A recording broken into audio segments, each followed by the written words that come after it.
Hi everybody, thank you for pressing play on the video today. It's Caroline here from craftycarolinecreates.blogspot.co.uk. Today's project is this really quite large, very pretty gift box. It measures over 6 inches in each direction and it's an inch deep, so it's a really good size box. You could fit a lot in here. I actually made these to send out as my thank you gift packs to everybody that shopped with me in July, it's August now. In July, everybody that entered the hostess code when they shopped online or who shopped with me over the telephone, I entered that code for them. I divided all the hostess points up and came up with these packs. And then I bought a few more myself to send out as thank yous to all of those ladies that spent over £150 with me and had therefore already had their rewards. But I didn't want them to miss out, sorry. So this is what they all received in the post, or they will when I post them out, but by the time I publish this video they should have all got them. So I will show you what's inside. So if we slide off that ribbon, inside we will find that they received, in the back here we have a Pretty Petals, that's what it's called, Pretty Petals Designer Series paper stack. This one is going to go out to a lady, so it is all sealed. Then I made up a little kit with lots of card blanks, and these are all made from the colours that you will find featured in the Pretty Petals DSP. So hopefully my ladies can combine those with the DSP to make some beautiful cards. And I also made a little ribbon sample pack so that they could see some of our ribbons, and also again in the colours that match the DSP stack. So we've got some Pacific Point and Basic Black, we've got some Old Olive, this is the thin Baker's Twine, and some Calypso Coral seam binding ribbon, some thick very vanilla Baker's Twine, and some very vanilla satin ribbon. So they are all in there along with a handmade card from me as a thank you. So if you got a pink one, it could have been this one that you received, and hopefully they've all gone down pretty well. I'm just going to slide that ribbon back on. There we go, that's one bit, that's 2 bits. I'll just slide that back into the middle. Oh, there we go. I was going to say it's really simple to go back on, but it's proving not to be. So that is the final product that we are aiming to make today. So I will get on now after all that babbling and show you how it is made. This one is Pink Pirouette and beautiful Melon Mambo, really lovely colour combination. This one I'm going to use, this is Crushed Curry, and I'm going to use it with Early Espresso, which is one of my favourite colour combinations at the moment. If you got a different colour, don't worry, you're not less favourite, I just mixed them up. I did some other colours as well. Now what we're going to do is we're going to start by stamping all over it using this image, this dotty image from the Beautiful Bunch stamp set. So I've mounted that up and I have some Early Espresso ink. Okay, I'll do one at a time, so I'll move that one out of the way for the moment. This one I've already done, as you can see. I was just checking I was going to stamp the right one. So I've already done one, and we're just going to stamp this one randomly all over using this dotty pattern, which is a really good sort of background making pattern.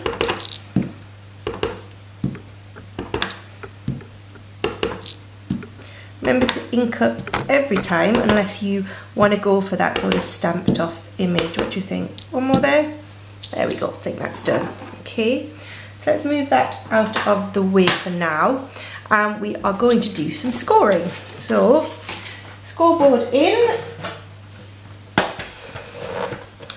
Okay, sorry, did I tell you what this card's got measured? I don't think I did. They both measure exactly the same, and that's 8 inches by 11 1/4, and I will put all of the measurements over on my blog. We're going to score them exactly the same, so we're going to start with our long side along the top, and we're going to score at 4 inches and at 5 inches. Rotate it 90 degrees, and we will score it at 1 inch. There we go, and at 7 inches. Okay, Do exactly the same on your other sheet. So we'll start the opposite way. So short side at 1 inch and 7 inches. And we'll rotate it and do it at 4 inches and at 5 inches.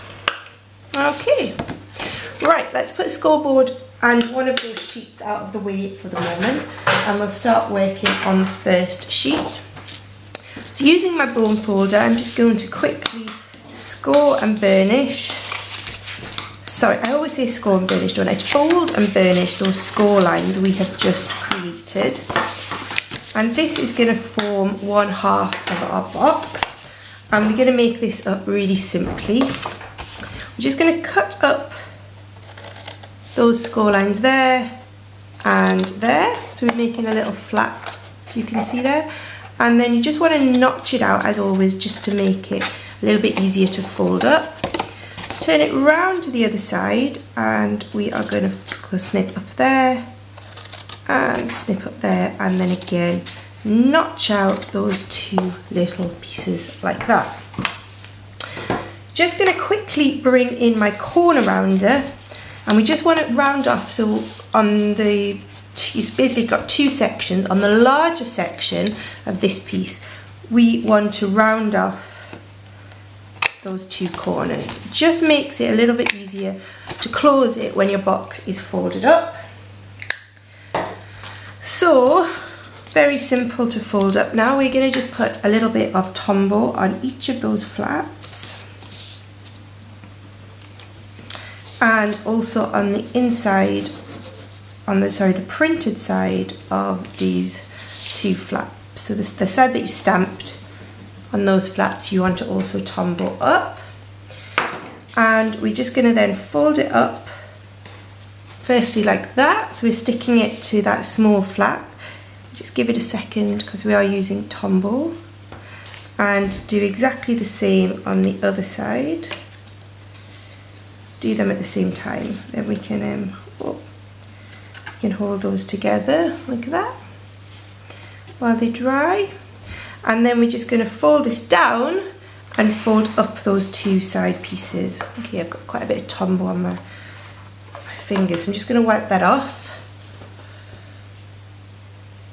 while I hold that in place. And the same on the other side, so just fold that side up and over like that.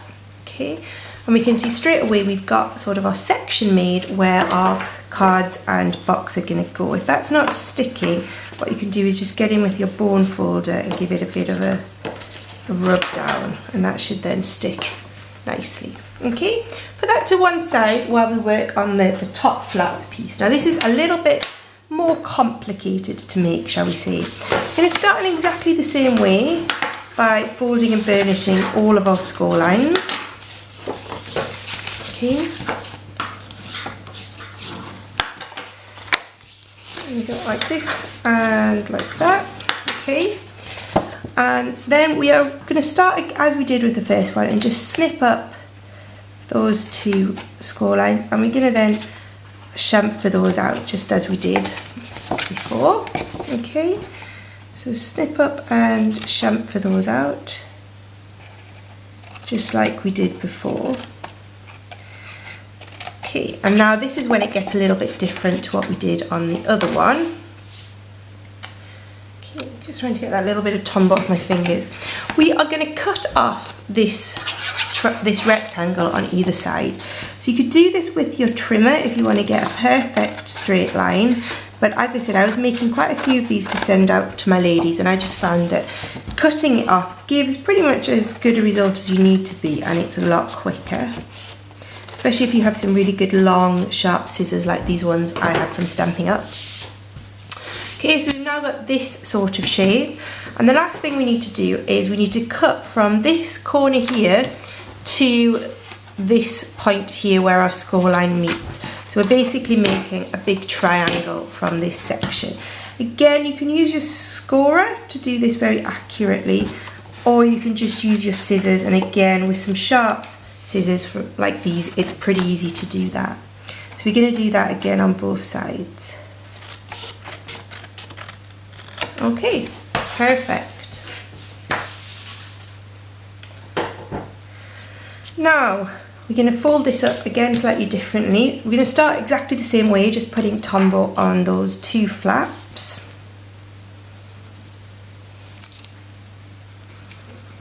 Just like that. And then if we fold up our side this time, we're just going to stick it to that 1 flap there. There we go. And flip it over and stick it again there. Okay, now because we cut those chamfers, you won't get much sticking out. If you've got a little tiny bit like that and you're a perfectionist, you can always trim that off as well. Just get in with your scissors and just notch that little bit out. Just like that, so you have a really nice neat edge. It's not that neat, but you get the impression. That one was fine, it didn't need anything trimmed off at all. Okay, now where we fold, so that folds over nicely that way. What I'd recommend we do at this point is we just also fold it in the opposite way and burnish it that way. It just makes that flap a lot easier by doing that little bit piece there. Okay, now we are going to basically glue that back piece onto the back of our box. Can you see that? Just like that. So we are going to put Tombow all over this back section. If I get any Tombow out, there we go. It's getting to the end. Oh, bone folder out of the way. Try and get it right into the corners, but not so much that it's going to squirt out. I know that's a difficult thing to ask you to try and do. Okay, and some over the middle. And then I'm just going to come in with my box and stick that on top like that. Okay, close the lid like that, and we can see how it is really starting to take shape, okay, and start to resemble our sample. What I'm going to do now is pop in the gifts that this lady is going to receive. So there's our pack of Painted Petals DSP. Okay, make sure that's stuck down. We've got our cardstock samples. We'll stand it up, that might be a bit easier. They fit in there nicely like that. And finally, our little ribbon pack where I've just stamped thanks on the edge there. So that is one of the first things that they will see when they open the box. Okay, now to seal this up, I'm going to make this fastening. So we're going to do some stamping first. A scrap piece of matching crushed curry cardstock. I'm using this flower image from Beautiful Bunch again. Now a lot of people have said they've had difficulty lining these up with the matching punch that goes with Beautiful Bunch. What I would suggest is once you've done it once is to mark on your bottom of your stamp. I've got a B here, so that shows me that is the bottom piece. So I know as long as I stamp that to the bottom of my cardstock, when I come in to punch, it'll be perfectly lined up when I go in with my punch, like that. Okay? So just a little tip to make sure you are always ready. Bringing back in my Early Espresso ink. I'm going to ink that up. And I've got my B there, so I'm stamping that to the bottom of my cardstock. And then I come in with my matching punch. And she says, moment of truth. There we go. It lines up really nicely there. She says, just getting it perfectly positioned. And punch that out. There we go. I also want to punch out an unstamped image in Early Espresso card. Okay. Move those off to one side.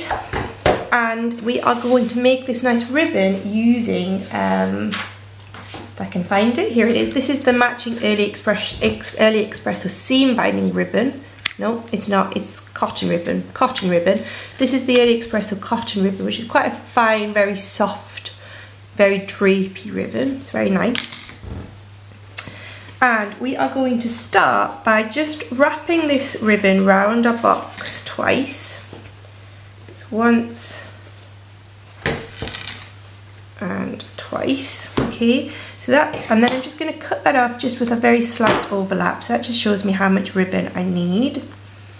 I'm going to then use that to position it very nicely. Now I want to get a sort of a crossover on the front of my box. So something like that. But I want my join to be in the middle. So just going to cross over here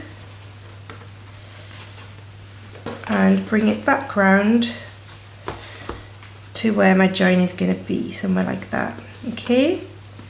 Then I'm going to take a glue dot and stick that down there, and just then stick our two ends together like that. Okay, and I'm then going to make that how I want it to look with the join in the middle, and I'm going to slip in my early espresso flower just like that. Okay, before you want to do that, one last tip. You need to make sure that your two images are going to line up and you've got them the right way around. I tend to use this little funny cutout as like an anchor point. So if we attach that like that, we can then slide in our flower. And what we want to do is basically cover this in Tombow glue, a little bit underneath the ribbon bit as well, if you can get it there. I need to get some more Tombow out for my next video. Okay, and then the same on the back of this flower, especially in the middle. And lining that up, we can then stick that down. What I'm going to do just before I do that is just going to slide underneath this scrap, just in case I get any squirt coming out. Oh, or I dropped my flower. That was lucky, wasn't it, that I had that in the in position. So there we go, just got a little bit of squirt coming out. So I'm just going to push that onto the scrap. And then once that's done and you've got rid of all your scrap, just pull out your scrap piece of paper, and there we go. Two very beautiful, very easy, very elegant gift boxes. And if you received one, I really hope you enjoyed getting it through the post. Thanks for watching. If you would like to buy any Stampin' Up products, please do get in touch. Shop via my online store, and you could be getting a lovely package like this due through the post next month. Thanks, bye.